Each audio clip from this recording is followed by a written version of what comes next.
السلام عليكم ورحمة الله تعالى وبركاته. اوكي وعليكم السلام وان kaa qaadnay adiga iyo CK maxaa idin ka dhaxeeya horta run ahaantii jacayl aad u weyn ay siiseen oo jacayl walaaltinimo ah naafiri horta deeqadaas maxaa lagu ha ku gali adiga sheeqaab ahaan jirtay horta mid aan sheegan sheeq ma ihi haye sheedaan ma ihi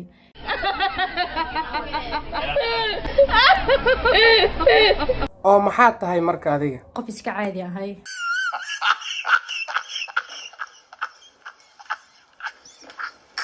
Samara adiga waxaad tiri CK aniga iyo isaga jacayl nagama dhaheeyo taa marka waxay cadeynaysaa inaad adiga been noo sheegtay marka soo ma ogid inay beentu xaraam tahay sax waa ogaay beentina xaraan tahay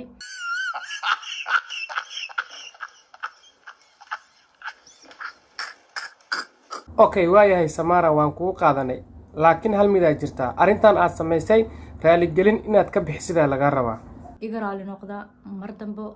qalad noocaas oo kale ma dhici doonto insha Allah hadii la yiraahdo war sidaan ma ahana si fiican u raali geli dadka codkaaga kor u qaad raali noqda dadkayga aan jeclahay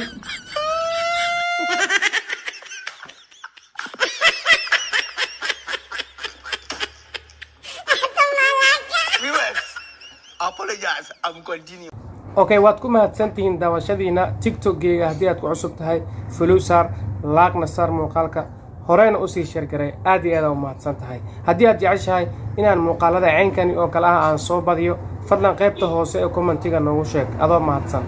bye bye